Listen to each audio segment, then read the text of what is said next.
हमारे पेपर में जो सबसे इंपॉर्टेंट होता है, जो सबसे इंपॉर्टेंट रोल अदा करता है क्वालिटी कंटेंट का, वो होता है प्रीवियस ईयर। प्रीवियस ईयर जो है हमें ये बताता है कि हम कहाँ तक तैयारी करें, किस लेवल तक किसी टॉपिक को पढ़ें। जैसे मान लीजिए हमें गांधीवादी आंदोलन पढ़ना है, तो वैसे तो गांधीवादी आंदोलन पे बहुत सारी किताबें लिखी हुई हैं, आप रिसर्च कर सकते हैं, 1.5-2 साल तक केवल गांधीवादी आंदोलन ही पढ़े। लेकिन अब आपको कितना पढ़ना है ये बताता है आपके पेपर में आया हुआ previous year question. Previous year question वो हथियार होता है प्रतियोगी परीक्षाओं में जो कि मिनिमम समय में, मतलब आप कम से कम समय में पढ़ाई करके मैक्सिमम जब आउटपुट देना चाहते हैं, तो उसका हथियार क्या होता है, प्रीवियस ईयर। तो प्रीवियस ईयर वैसे आप लोग स्किप करते हैं, मैक्सिमम लोग जो होते हैं वो स्किप करते हैं, उनको लगता है कि हम हमारे टाइम यहाँ पे वेस्ट कर रहे हैं। लेकिन प्रीवियस ईयर टाइम वेस्टिंग नहीं होता। जो प्रीवियस ईयर की इंपॉर्टेंस समझ लेता है वो बहुत कम टाइम में सिलेक्शन ले लेता है। तो इस वीडियो में जो है हम आपको बताने वाले हैं कि हम आपके लिए एक बहुत बेहतरीन पूरा फ्री कोर्स ला रहे हैं प्रीवियस ईयर को करवाने के लिए। जो हमारे साथी जो है लेखपाल मुख्य परीक्षा 2026 की तैयारी कर रहे हैं, उनके लिए पूरा कोर्स फ्री होने वाला है। पूरा कोर्स यूट्यूब पे होगा। इसमें हम सब्जेक्ट वाइज, ठीक है, सब्जेक्ट वाइज क्या करेंगे, पूरे प्रीवियस ईयर को देखेंगे। जैसे हमें मान लीजिए प्राचीन भारत का इतिहास, तो प्राचीन भारत के इतिहास में पहले पाषाण काल, फिर सिंधु घाटी सभ्यता, फिर वैदिक काल, ऐसे सब्जेक्ट वाइज और सब्जेक्ट के अंदर टॉपिक वाइज पूरे प्रीवियस ईयर को बढ़िया बेहतरीन तरीके से एनालिसिस करके हम पढ़ेंगे। तो सबसे पहले जो साथी पहली बार हमारी वीडियो पे यूट्यूब चैनल पे आए हैं वो वीडियो को लाइक कर लें, चैनल को सब्सक्राइब कर लें। और हमारा परिचय ये है कि मेरा नाम योगेंद्र प्रताप सिंह है और मैं आपकी जो भर्ती हुई थी 2022 में, 2021 के पेट से आई थी, फाइनली उसका जो है ज्वाइनिंग तो हम लोगों की 2024 में हुई थी, तो उसी वैकेंसी में मैं सेलेक्टेड हूँ एज लेखपाल। तो सबसे पहले आप जानते हैं कि हमारी इस बैच की विशेषता क्या होने वाली है। तो पहली विशेषता यही है कि पूरा बैच फ्री होने वाला है। सब्जेक्ट वाइज हम प्रीवियस ईयर को पूरा कवर करेंगे, ठीक है, कोई भी प्रीवियस ईयर आपका बचने नहीं पाएगा। हर टॉपिक की अच्छे से उसका एनालिसिस किया जाएगा, डीप एनालिसिस किया जाएगा, क्वेश्चन का बढ़िया पोस्टमार्टम करके क्वेश्चन के जितने एस्पेक्ट होंगे हर एस्पेक्ट को, यानी कि उस प्रीवियस ईयर के माध्यम से डायरेक्टली इनडायरेक्टली कितने क्वेश्चन और बन सकते हैं उनको बढ़िया से करवाया जाएगा।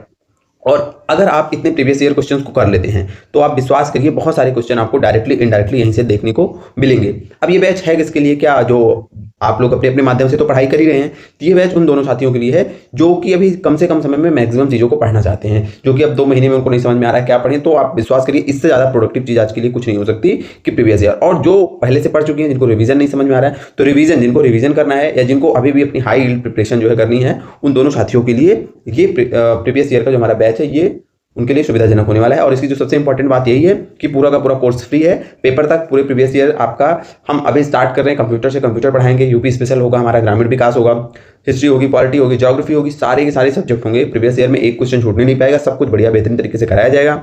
और इन क्लासेस की जो क्लासेस होंगी, जैसे आज हमारी पहली क्लास अपलोड हो चुकी है कंप्यूटर की, उसी तरीके से पढ़ाया जाएगा। अगर आप नहीं देखें वो क्लास तो जाकर के देख लीजिए, उसी तरीके से बढ़िया बेहतरीन तरीके से पढ़ाया जाएगा। डेली क्लासेस आएंगी और आपको सारी क्लासेस का जो पीडीएफ है हमारे टेलीग्राम चैनल यूपी एग्जाम मंत्रा पे मिल जाएगा, ठीक है। आप जाकर टेलीग्राम पे यूपी एग्जाम मंत्रा सर्च करेंगे या फिर इसी चैनल के डिस्क्रिप्शन में लिंक है, वहाँ पे आप जाएंगे तो आपको प्रीवियस ईयर जो है हमारा टेलीग्राम चैनल मिल जाएगा। और लास्ट में टेलीग्राम चैनल का एक QR कोड भी लगाएं, उसको स्कैन कर लेंगे तो डायरेक्ट जो है चैनल जो है हमारा दिख जाएगा, ठीक है। तो ये हुई गई हमारे बैच की जानकारी। बैच से रिलेटेड चीजें यही है, पूरा बैच यूट्यूब पे आएगा, फ्री रहेगा, बेहतरीन तरीके से रहेगा। जिनको कुछ नहीं समझ में आ रहा आप इसको आंख बंद करके बढ़िया से पढ़ लीजिए, ठीक है। बहुत सारे क्वेश्चन आपको डायरेक्टली इनडायरेक्टली यहीं से देखने को मिलेंगे और आपको एक दिशा मिलेगी कि हाँ कहाँ तक कितनी चीज़ों को पढ़ना है, और ये सारी चीज़ें एकदम फ्री होने वाली हैं। उसके बाद जो आज हमारा चर्चा का दूसरा विषय है वो ये होने वाला है कि हम देख रहे थे बहुत सारे साथी कमेंट में जो है कमेंट बॉक्स में कमेंट किए हैं कि टेस्ट सीरीज ऑनलाइन दें या फिर ऑफलाइन टेस्ट दें। ये बहुत बड़ी दुविधा का विषय बना हुआ है क्योंकि ऑफलाइन भी टेस्ट सीरीज अवेलेबल है और ऑनलाइन भी, लेकिन आपका पेपर ऑनलाइन ऑफलाइन होने वाला है। तो इसका हम पूरा गणित बताते हैं। देखिए, ऑफलाइन किनको देना चाहिए test series. Offline test series उनको देना चाहिए अगर आपसे टाइम नहीं मैनेज हो रहा है, आपसे टाइम नहीं मैनेज हो रहा है, आप टाइम में अपना पेपर नहीं कंप्लीट कर पा रहे हैं, ठीक है। और हाँ, ऑनलाइन जब आप टेस्ट लगाया करिए तो जितना टाइम होता है उसमें से 30 मिनट जो है कम कर दिया करिए। 30 मिनट पहले आपको ऑनलाइन टेस्ट सीरीज खत्म करनी है। अगर नहीं खत्म कर पा रहे हैं तो पेपर में आपको टाइम कम पड़ जाएगा, ठीक है। क्योंकि पेपर में OMR शीट भी आपको फिल करनी पड़ती है, वहाँ पे आपको साइन करना रहता है, आपका बायोमेट्रिक्स होता है, बहुत सारी चीज़ें होती हैं। तो OMR और उन सारी चीज़ों को हम 30 मिनट मान के चलते हैं, पूरा जाता है। तो अगर आप ऑनलाइन टेस्ट लगा रहे हैं तो उसको 30 मिनट पहले सबमिट करिए। और अगर ऐसा नहीं हो रहा है तो आप ऑफलाइन लगाइए, ठीक है। ऑफलाइन लगाना उनको लगाना है जिनसे टाइम नहीं मैनेज हो रहा है, जिसे अक्सर गलतियां होती हैं OMR शीट भरने में। जैसे हमसे खुद ही गलती हुई थी जब हम लेखपाल का पेपर दे रहे थे। तो मुझे याद है कि हिंदी मेरा सबसे पहला सेक्शन था हिंदी, उसमें मैंने 18वां क्वेश्चन था। 18वें क्वेश्चन में मुझे कंफ्यूजन थी, मैंने क्या किया, स्किप कर दिया क्वेश्चन। लेकिन मैंने OMR पे स्किप नहीं किया, OMR पे मैंने इसको फिल कर दिया। और मेरा यही, और जैसे ही मैं 19वें क्वेश्चन पे गया मेरा दिमाग में क्लिक हुआ कि अरे मैंने तो 18वां क्वेश्चन जो था उसको तो मैंने स्किप किया है, तो उसको मैं बाद में करूंगा। और यही मेरा सिंगल क्वेश्चन हिंदी में मेरा एक ही क्वेश्चन गलत हुआ था और वो ये वाला क्वेश्चन गलत हुआ था। जो फाइनल में आंसर की आई थी उसके हिसाब से। तो वही आपको बता रहे हैं कि अगर आपसे ओएमआर फिल करने में गलतियां होती हैं, बहुत सारे स्टूडेंट होते हैं वो क्या करते हैं कि जैसे मतलब उनसे गलती हो, किसी का सी में गोला करना है तो वो आप डी में कर देंगे, या कोई क्वेश्चन 18वां स्किप किया उसको 19 में लिख दिए। तो ओएमआर से ये जो गलतियां होती हैं ये 1-2 नंबर आपको ले डूबता है। ले डूबता है मतलब फाइनल सिलेक्शन में 1 ही 2 नंबर, जो भी मेहनत करते हैं साथी वो 1 ही 2 नंबर से बाहर होते हैं। तो अगर आपसे ओएमआर रिलेटेड गलतियां हो रही हैं तो आप जरूर ऑफलाइन टेस्ट सीरीज दीजिए। टाइम नहीं मैनेज हो रहा है तो भी ऑफलाइन दीजिए। अगर ये सारी चीजें आपको कॉन्फिडेंस है कि नहीं हम ओएमआर से रिलेटेड गलती नहीं करेंगे, ओएमआर फिल करने में कोई गलती नहीं करेंगे और टाइम भी मैनेज कर लेंगे, यानी कि हम आधे घंटे अगर आप ऑनलाइन दे रहे हैं तो आधे घंटे पहले सबमिट कर दे रहे हैं तो आप टाइम मैनेजमेंट कर ले रहे हैं। तो ये 2 चीजें अगर आप कर रहे हैं तो आप ऑनलाइन दीजिए, और नहीं है तो ऑफलाइन देके 1-2 टेस्ट सीरीज देके देख लीजिए कि कोई दिक्कत तो नहीं आ रही है। ये बहुत इंपॉर्टेंट चीजें हैं, ठीक है। और टेस्ट सीरीज में किसी दिन और बेहतरीन तरीके से चर्चा करेंगे कि टेस्ट सीरीज लगाने के बाद जो आप लोग घबरा जाते हो कि अरे मेरा 50 नंबर आ रहा है, मेरा 40 नंबर आ रहा है, तो टेस्ट सीरीज नंबर नहीं चेक करने के लिए होती है। टेस्ट सीरीज अपनी कमियों को ढूंढने के लिए होती है। उसमें देखिए कौन सा क्वेश्चन गलत हो रहा है, कहां से कर रहा है, उन टॉपिक्स का रिवीजन करिए। ऐसा नहीं है कि आप मान लीजिए आप पॉलिटी का गए, मूल अधिकार का क्वेश्चन आज आपके टेस्ट में, मूल अधिकार आपने पढ़ा और मूल अधिकार जो है आपने क्वेश्चन वहां से गलत कर दिया। अब आप जाके मूल अधिकार का रिवीजन कर देंगे तो दूसरे दिन जब टेस्ट सीरीज लगाने बैठेंगे तो मूल अधिकार से क्वेश्चन नहीं गलत होगा। गलत तब भी होगा, गलत तब भी होगा क्योंकि एक बार में चीजें नहीं याद हो सकती। हो सकता है तो आपने जो पढ़ा है उससे कुछ नई चीजें मिले, लेकिन जब ये प्रक्रिया 10 बार हो जाती है, 8 से 10 बार आपने उस टॉपिक को पढ़ा, टेस्ट सीरीज लगाए, फिर रिवीजन किए, फिर गलत हुआ क्वेश्चन, फिर टॉपिक पे आए, फिर टेस्ट सीरीज लगाए, फिर तो जब ये प्रक्रिया 5 से 10 बार हो जाती है तो उससे रिलेटेड जितने पॉसिबल क्वेश्चन होते हैं, जितने पॉसिबल फैक्ट्स होते हैं वो आपके दिमाग में हो जाते हैं सेट।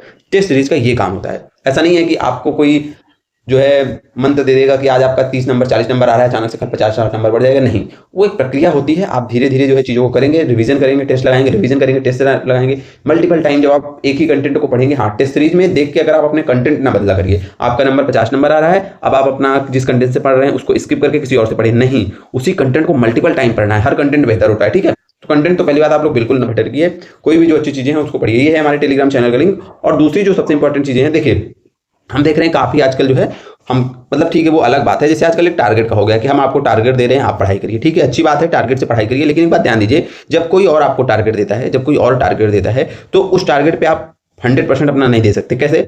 मान लीजिए आज आप दूसरे का टारगेट फॉलो कर रहे हैं और आपकी पॉलिटी पहले से ही बहुत अच्छी है। अब उसको थोड़ी, जो आपको टारगेट दे रहा है उसको नहीं पता कि आपकी पॉलिटी अच्छी है, आपकी हिस्ट्री अच्छी है। आपका वीक क्या है? आपका वीक है मान लीजिए यूपी स्पेशल। तो आप यूपी स्पेशल पे आपको ज्यादा टाइम लगेगा देने में। मान लीजिए आप इन्वायरमेंट का कोई पहला टॉपिक आज शुरू किए हैं, ठीक है, और आप जो है इन्वायरमेंट का वो टॉपिक आज के पहले नहीं पढ़े तो हो सकता है आपको पढ़ने में ज़्यादा टाइम लगे। तो ये सारी चीज़ें कि आपका कौन सा सब्जेक्ट वीक है, कौन सा सब्जेक्ट जो है अच्छा है, किस सब्जेक्ट का आज आप रिवीजन करेंगे, किस सब्जेक्ट को आज आप फर्स्ट टाइम पढ़ेंगे, उस हिसाब से अपना खुद का टाइम टेबल बनाइए, अपना खुद का टारगेट बनाइए और उस टारगेट को अचीव करने का प्रयास करिए। किसी और के टारगेट पर मत चलिए, क्योंकि किसी और को भी आपकी गलतियों के बारे में, आपको कौन सा सब्जेक्ट आपका अच्छा है, कौन सा सब्जेक्ट आपका बुरा है, ठीक है, कहाँ किस सब्जेक्ट को आप फर्स्ट टाइम पढ़ रहे हैं, किसका आप रिवीजन कर रहे हैं, उसको बारे में किसी और को नहीं पता है। तो बेहतर ये होगा कि खुद का टारगेट बनाइए, खुद से पढ़ाई करिए। दूसरी चीज, तीसरी चीज की कई बार ये क्वेश्चन आया है कि कौन सी बुक पढ़ें, कौन सा रिसोर्स पढ़ें। देखिए सीधी सी बात है, बुक सारी अच्छी होती हैं, रिसोर्सेज सारे अच्छे होते हैं, किसी चैनल से पढ़ रहे हैं सब बेहतरीन पढ़ा रहे हैं, बस थोड़ा सा मतलब बेहतरीन कंटेंट क्वालिटी की बात देखिए। अगर कहीं कंटेंट क्वालिटी आपको अच्छी लग रही है तो वहां से जहां से भी आप पढ़ाई कर रहे हैं वहां से आंख बंद करके पढ़ते रहिए। बुक को आप उठाइए और पढ़ना शुरू करिए, 10 बार पढ़िए, चीजें याद होंगी, ठीक है। रोज कंटेंट बदलने से अच्छा है एक ही कंटेंट पर आप लग जाइए, उसको 10 बार पढ़िए, 100% आपका सिलेक्शन होगा, चीजें आपको याद होगी। टेस्ट सीरीज का नंबर देख के कंटेंट बदल रहे हैं, किसी की बातें सुनकर के अपना रिसोर्स बदल दे रहे हैं, तो ये पूर्णतः गलत बातें हैं, ठीक है। तो बाकी हमारे चैनल से आपके लिए जो नया इनिशिएटिव शुरू किया जा रहा है उसको आप लोग फॉलो करिए, आप लोगों को बहुत ज्यादा लाभ मिलेगा। सारी चीजें हमारे चैनल के माध्यम से, जितने यूपी लेखपाल के जो साथी हैं उनके लिए जितना कुछ भी किया जा रहा है सब फ्री में किया जा रहा है। तो अगर आप चैनल पर पहली बार आए हैं तो आप जाके देखिए, हमने एनवायरमेंट और इकोलॉजी और डिजास्टर मैनेजमेंट को बहुत बेहतरीन तरीके से पढ़ाया है और उसकी पूरी प्रिंटेबल फॉर्मेट में पीडीएफ भी हमारे इसी टेलीग्राम चैनल पे उपलब्ध है, तो उसको आप वहां से ले सकते हैं और एनवायरमेंट, इकोलॉजी और डिजास्टर मैनेजमेंट बहुत बेहतरीन तरीके से कर सकते हैं। उसके बाद हम ये अगला इनिशिएटिव शुरू करने जा रहे हैं बिल्कुल फ्री, जो कि हमारी पूरी प्रीवियस ईयर क्वेश्चंस की जो सीरीज आने वाली है, पूरे सब्जेक्ट को खत्म किया जाएगा, जितने भी जीएस के आपके सब्जेक्ट हैं सबको बहुत बेहतरीन तरीके से खत्म कराया जाएगा पेपर के पहले, ठीक है। बाकी मिलते हैं फिर से किसी नई क्लास में।